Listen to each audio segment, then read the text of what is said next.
Right then. So this is Endor. Check it out. The Mat Transportation Pod worked a treat. And I'm here now. Table's here. Got my flip-flops on.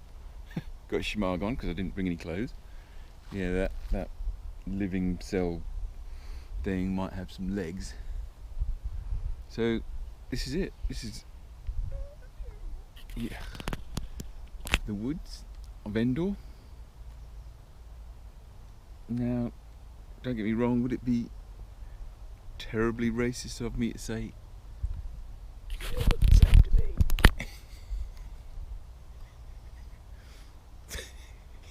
You know, you're travelling stellar distances and it looks like the same woods that I've just come from in that pod. We'll see.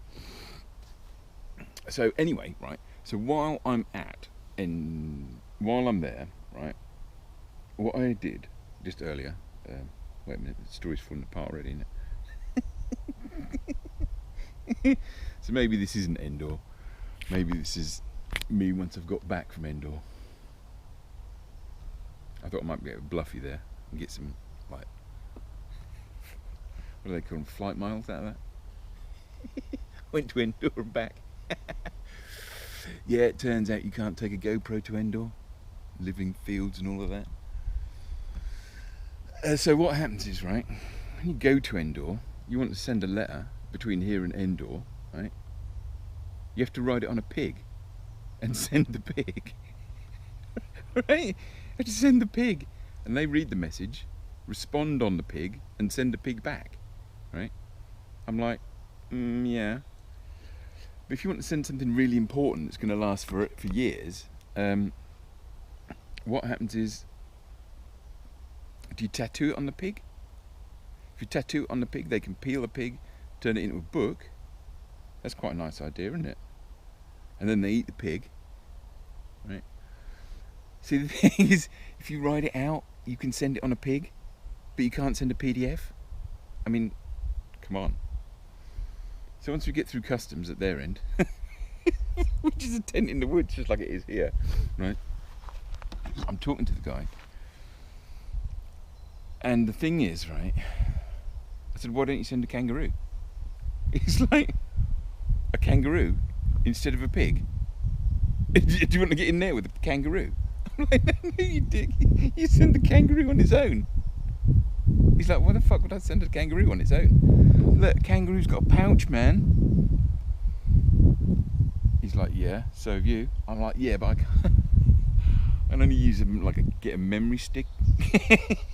But a kangaroo, you can get a hard drive. You just pop it in the pouch, right? And ship like a whole hard drive full of PDFs. And they were like, dude, you might be onto something there. So anyway, the next thing was, while I'm in the bar, so what happens is, while I'm in the bar, I'm talking to this bloke about lightsabers. I'm like, dude, can you get me a lightsaber? And he said, look. You're going to make yourself sound like a tourist if you come on so strong like that. Can you buy me a lightsaber? The thing is, right, lightsabers have come from the Jedi, right? So if you've got a lightsaber, it's from a dead Jedi. What, you beat him in a fair fight with a lightsaber? Nah. So someone's selling a lightsaber, it's like, where do you get it? What do you do with it? And then the weird ones, right? If you've got a red one, they come from the Sith. So there's only like 4 of them. So there's more fakes out there than real Sith lightsabers, right? So, but the biggest thing is, right, because he was talking about a thing about that big, when you actually see them, and they're slightly fatter. So I bought this because it's slightly longer and the dimensions are slightly better. But this one feels more like a lightsaber because it's a bit, it's a torch. So anyway, he said the problem with lightsabers is charging them. I'm like, what? He said, these days you can't charge a lightsaber because we don't have the cable. I'm like, you're joking, what? He's like, yeah. What happened was, they're kind of charged with a 0-point module from the gold. It's a timescale thing. Similar technology, I think. So what happens is you need a 0-point module, and then basically you dock it, you unscrew the end of the lightsaber, and you take the battery out and charge it, right? So what happens is, he said the problem with them is, it takes 3 weeks to charge one. 3 weeks. 3 weeks. He said something like 800 volts, 120 amps for 3 weeks. I'm like, are you joking? There's no, you don't fiddle with a lightsaber. Nah. It's kind of got a half kiloton yield when that battery cooks off. So so what happens is, because it takes 3 weeks to charge one, every Jedi's got another battery. It turns out, right, you charge yourself for 3 weeks, 800 volts, 120 amps, 0-point module, the whole malarkey, right? It'll hold its charge for 30 years, and you get 30 minutes out of it. That's it. 30 minutes. Have you seen a fight last longer than 30 minutes without someone changing a battery? They don't mention on historical narratives, do they? So then the thing becomes, right, do you charge it on the ground? Do you charge it on the edge, on the craft? Because what he was kind of talking about is that basically, if you've got 6 Jedi in your spaceship, they'll all have a pair of batteries, and maybe some more, and you really kind of want to charge them one at a time. You don't want half a kiloton cooking off on board, do you, right? So what happens is, he said they dock them, basically the battery docks in a space, you wouldn't call it a cupboard, but it's a space that can be vented to space. So what happens is, you take off, you dock your, you seal the space, you dock your batteries, you take off, you get into outer space, you suck the air out, you vent it, and then that compartment is as cold as the outside of space, right? So it keeps them cool while they're charging. That was genius. But of course, yeah, you don't want to have to go outside the ship to change your battery. So it has like you can close the outside and you open the portal and you can take a battery out, that sort of thing. And the weird thing is, if you have a half kiloton lightsaber battery cook off, it's going to take all the others, and basically your ship's not going to survive. It's like, yeah. So not all of the batteries that were ever made have survived. You can jump start your spaceship off a lightsaber battery, maybe twice, and then you'd have to recharge it. But it was amazing. I learned so much. And he talks about the crystal. You know, there's a crystal in it, and you get the impression it's like this big. He's like, nah, it's like it's like a grain of sand. It's a tiny little thing in there. So all of this is like battery, one big off battery. Stays charged for 30 years, gives you 30 minutes, and then what happens? You can tell when the battery's getting flat because the thing gets so hot. I was like, dude, surely they never mentioned that in the historical narratives. He's like, nah, they never mentioned that if you're using that for 28 minutes and it's time to change your battery, it's so hot you can hardly hold it. It's like a more civilized weapon from a more civilized age. Yeah. So anyway, so what happens is, apparently a couple of years ago, someone found like a container full of uncharged batteries. So, and the batteries were like, it's $8,000 for a flat one or $10,000 for a charged one. So everyone bought a charged one, obviously, right? So they came out quite slowly because it took a while to charge them. So then what happens is, you can buy a charged battery for your knocked off lightsaber, and it'll stay charged for 30 years, but only give you 30 minutes.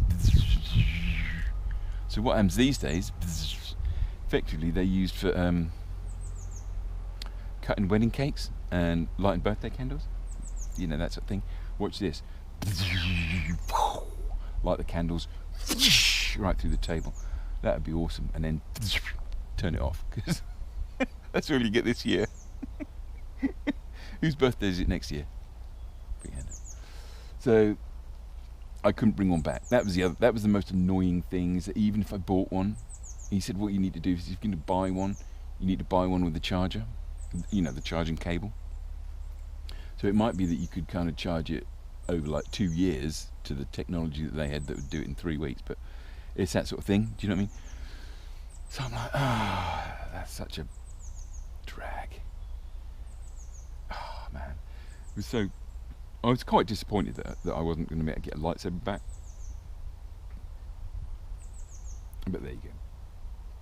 So, the Ewoks. Because the thing, right, you're in the woods, right? You think the place is full of Ewoks? Even when you're there. And it's not really. They're about, right? A bit like deer. You basically have to kind of go and find some sort of Ewok civilization to talk to them. They're spread fairly thin. I think Dave was going to start talking to him about charcoal production and veneers and export markets. But the thing is, they haven't even got a really opposable thumb. I mean, there's stuff they can do, right? But surgery, where you need the, you know what I mean, the dexterity to use a spork. But you know what I mean? I'm like, so in an earlier thing, I was kind of slightly mocking foreign doctors that aren't human, because. Don't get me wrong, Ewok doctor. Like, don't get me wrong, I'm sure they're experts on Ewoks, do you know what I mean? But I don't want a doctor. And his first time he's seen a person, and I've got appendicitis, do you know what I mean? You want to go back to the ship for that, don't you? Let the robots handle it. See, they haven't really even got steel. You know, how do you put a point on that? Ignore it. Yeah. Oh, hang on. Sounds like the AT-ATs are approaching. I better go and see what. Oh yeah, right. So we're going to start them off on charcoal production, veneer production, and then we're going to work in the unobtainium thing towards the end.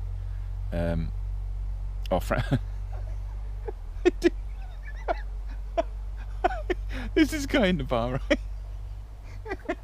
right? He was practicing his foreign language skills, right? And he was practicing, I see you. No, I see you. Right? It turns out sent him to the wrong place.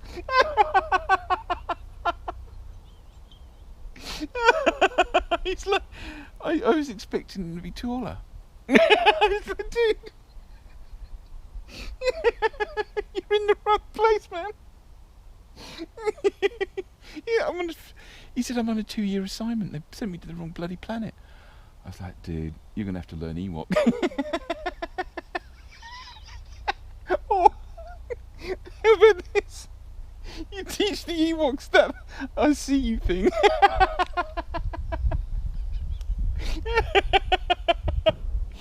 Oh, that'd be really funny. That'd save your career.